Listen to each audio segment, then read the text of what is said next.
Chicos, tenemos el orgullo de estar con Gustavo Artucio Bigot. Él es profesor, historiador, profesor de italiano del INES, profesor de enseñanza superior de italiano en la UCU, ingeniero de recursos hídricos de la UNL, profe está en todos lados, magíster en teoría lingüística de adquisición de lenguaje en la UNR, es decir, estás en todas las academias universitarias, a la UADER también, has estado, profesor titular ordinario de gramática italiana y gramática contraestiva de la carrera italiana en la Facultad de Humanidades, Artes y Ciencias Sociales de dicha universidad. Del año 2004 se desempeña también en la Biblioteca de la Legislatura de Entre Ríos, siendo actualmente el director responsable de la misma.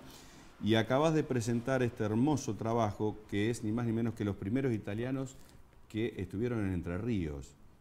Una historia apasionante, porque estábamos hablando recién, gracias por venir, estábamos hablando fuera de cámara, y yo pensé que los primeros italianos habían venido por el Programa Nacional de Inmigrantes allá por el 1880, pero acá estaba viendo que haces un rastrillaje de que hay algunos que ya estaban en el 1750, y digo, la época colonial, ¿no? Así es. ¿Qué hacían algunos tanos acá? No entiendo a qué se dedicaban, por qué vinieron, cuáles son algunos de esos apellidos, información y datos genealógicos.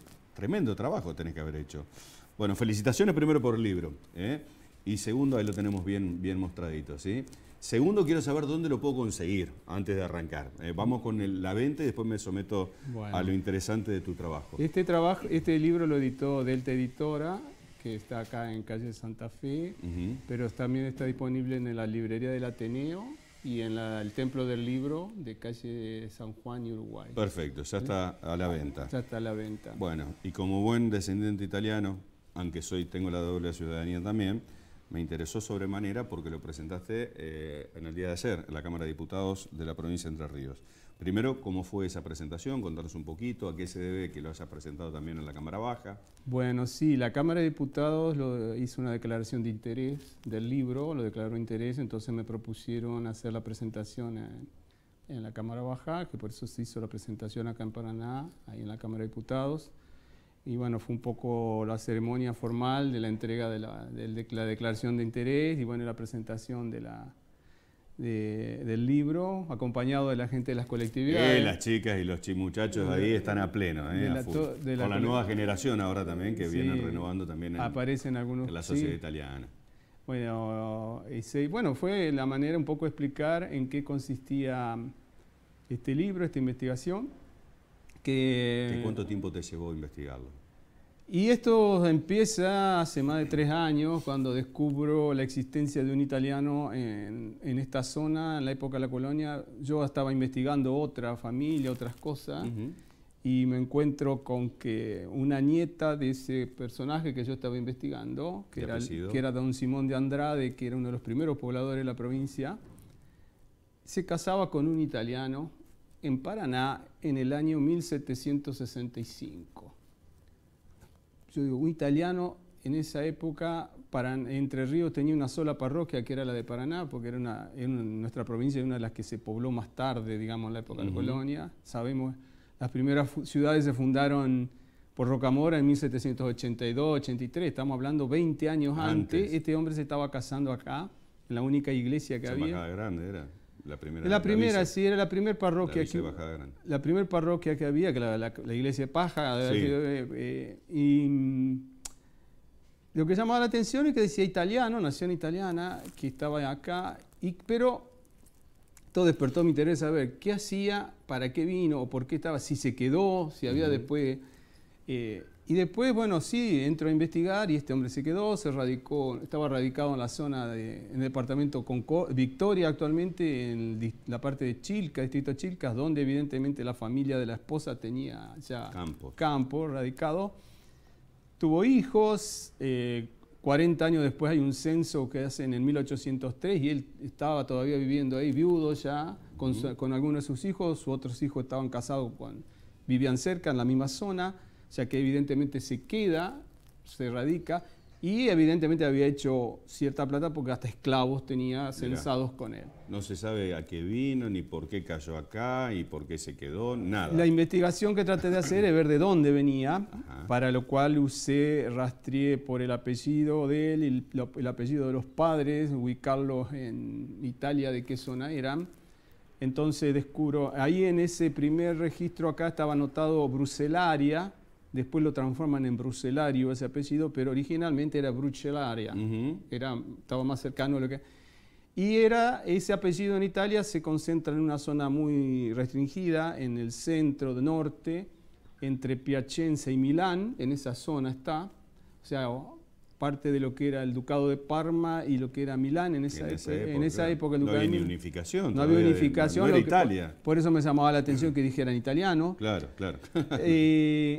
Y por el apellido de la madre que figuraba en el acta, pues estaban los nombres de los padres y el apellido de la madre. El apellido de la madre era de la zona de Milán o de Piamonte. Entonces la zona donde coincidían los dos apellidos era cerca de Milán. Entonces llegó a la conclusión de que debe haber sido de la Lombardía cerca de Milán. Cosa que facilitaría saber por qué vino acá, porque era la época que los españoles controlaban esos territorios. Entonces había una relación... Cierta pérdida de libertad. Y entonces aparte era fácil que pudiera un ciudadano que pertenecía a lo que era el imperio poder trasladarse. Claro. Y este hombre, después sus hijos, censos posteriores, seguían viviendo en la zona con su explotación. Se ve que se han de haber dedicado a la producción de ganado, que era lo típico en esa época. Y tuvieron agricultura en esa época. No, todavía no. La agricultura empezó, digamos, con lo que nosotros sí conocemos como la gran oleada inmigratoria, que es cuando 1880. Sí, a mediados de 1870, o las primeras colonias agrícolas acá de Urquiza, que son de 1850 y pico. Por eso corto yo en 1850 la investigación, porque era ver esos antes a qué vinieron. Claro. Y bueno, tuvo mucha descendencia, hay personajes, un nieto de él era teniente coronel en la época de la anarquía que le dicen entre 1820 y 1830, participaba en las peleas que había acá, termina después, en un momento es como que lo echan cuando estaba sola, pero cuando viene Echagüe él vuelve con Pascual Echagüe y ya se queda. Hay otros, otras se cruzan con personajes como el coronel Camino, que se casa con una de las descendientes de este hombre. Y otro descendiente importante también es el caso de Jaime Baucis, que fue intendente de Paraná, el que gestionó de la viuda de Urquiza la donación del parque. ¿Hay descendencia de este señor? Descendiente. Con Baucis. Baucis es descendiente por su madre, era descendiente de Brucelario. Mirá vos. Entonces, o sea que uno de los primeros originarios es este Brucelario. Ese es el primero. Entonces dije, bueno, ¿habrá habido más? ¿Tenés idea más o menos cuánta descendencia tuvo este muchacho? No. Y uno de sus hijos tuvo 12 hijos. Sí, era típico. Y de ahí cada uno tenía 7, 8 más. También. Sí, entonces yo hice el estudio. Andás a seguir a todo. Llegué hasta un momento que corté, pero igual está hecho un estudio de investigación de la descendencia bastante amplia. Y otros que después vinieron, o sea, este es uno de los primeros, por no decir el primero que está rastrillado. El primero encontrado, el primero que aparece en los registros, que también es difícil por ahí, porque los registros de esa época son limitados. Sí, claro. Parroquia. Son registros parroquiales. Ni parroquia, sí. Y andás a ver. Registros parroquiales y censos, los que hay en esa época. Imagínate los censos de esa época. ¿Y después qué otros italianos vinieron y por qué? Bueno, hay algunos que ya empiezan. Porque vi que hay Abramor. A finales de 1700 y principios de 1800, todavía en la época de la colonia, Antonio Abramor. Aparecen Andrés Molfino, que era de Rapallo, cerca de Génova, un marino. Este piamontés, ¿no? Por eso se instalaron allá en la zona después algunos, ¿no? Ellos estaban en Gualeguay, se instalan en la zona de Gualeguay. Igual que Campodónico, que era también de Génova, estos eran marinos, tenían barcos y transportaban.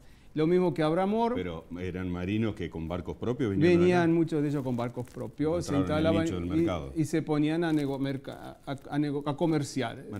Mercaderes. Y Abramor era veneciano, que también era otra de las características. Los genoveses y los venecianos eran los marinos en esa época. Si no, pregúntale a Colón. Claro. Y bueno, y tal así que Abramor se casa en Gualeguay con una gualeya, pero se va a vivir a Concepción del Uruguay, donde estaba el puerto más fuerte en esa época. Gualeguay era el puerto más fuerte. Gualeguay era donde estaban los primeros, y él se va a Concepción del Uruguay.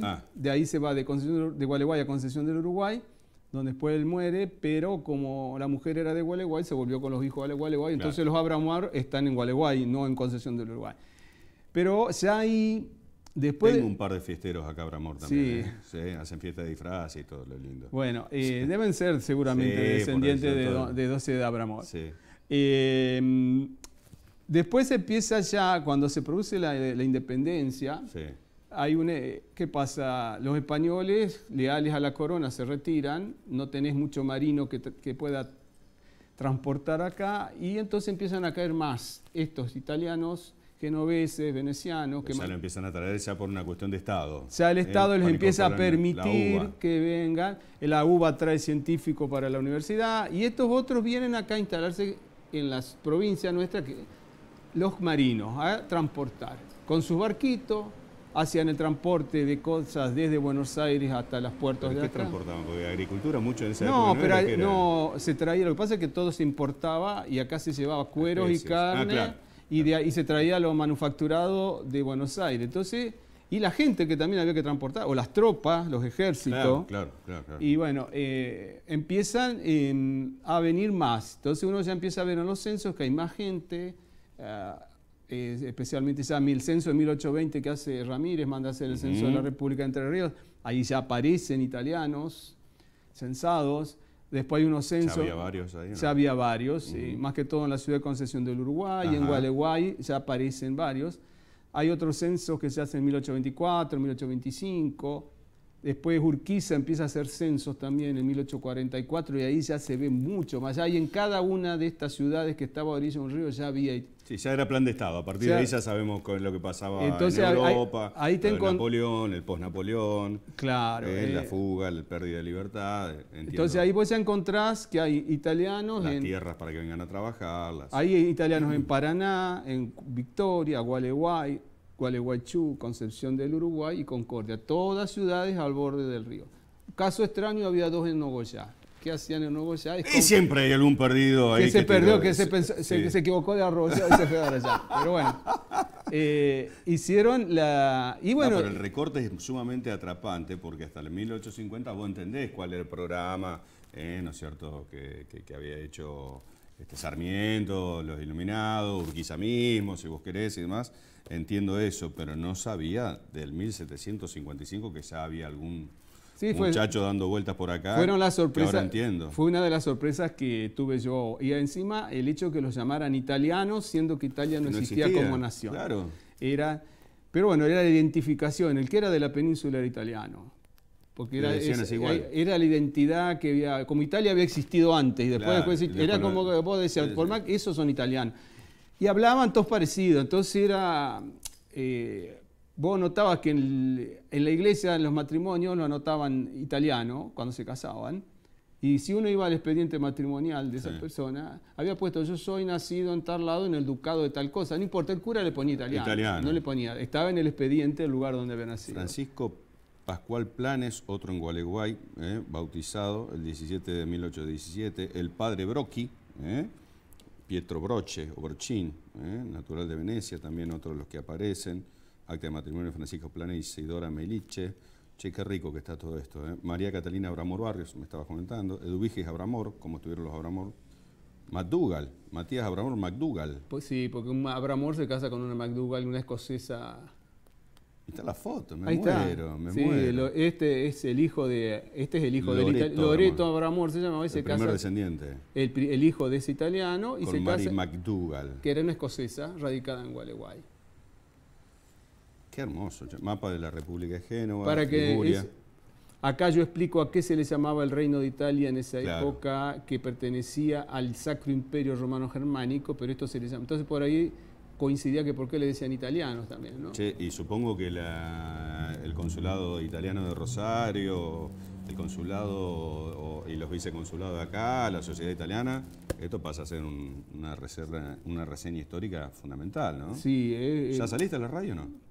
Sí. Y claro, con esto es lo primero que busca Italia, el Estado italiano, y lo primero que busca la descendencia.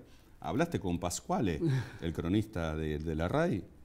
Tenés que llamar, en serio, lo llamo y que te contacte porque esto es oro en polvo para ellos. Esto incluso me lo decía, porque con historiadoras más conocidas, más experimentadas, que lo hice revisar un poco para que lo vieran. Sí. Y me decían, claro, es un periodo que nadie estudió. Nunca nadie. Todos se dedicaron al periodo posterior, donde claro, ya empiezan las colonias agrícolas, pero esta etapa no se había investigado. Y bueno, entonces eso es lo que hace la novedad y que ha despertado tanto interés, que yo incluso estuve en Victoria el fin de semana, que me invitó la Sociedad Italiana, porque iniciaban los festejos de la ciudad. Sí.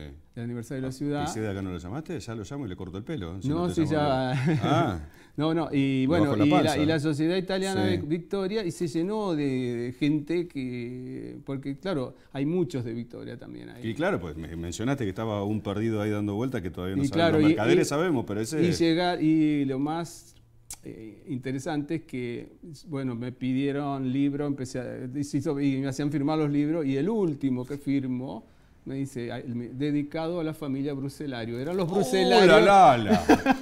Y eras vos. Eran descendientes de ese primero. De este primer colgado que no se sabe qué andaba haciendo por acá. Y estaban ahí los Bruselarios. Gustavo. O sea que me llamó una cosa que me impresionó porque estaban... ¿Sacaste fotos? Sí, me sacaste. Y vienen con una nena chiquita, dice, esta es la más chiquita de los Bruselarios. ¿Qué es? ¿Quinta generación? ¿Sexta? ¿No? Sí, no sé. Y bueno, así Qué rico libro. Estaba la última de los Bruselarios, me hicieron sacar una foto con la última. Gustavo, un placer y muchas gracias. No, gracias. La verdad, por tu investigación. Reiteremos, ¿dónde la conseguimos entonces? En la librería del Ateneo y en todo de italiano no puede dejar de tener. Y el templo del libro de calle San Juan y Uruguay. Muy rico material, ¿eh? Muchas gracias. Vamos chicos, continuamos con más. Esta recomendación comercial les hago ahora.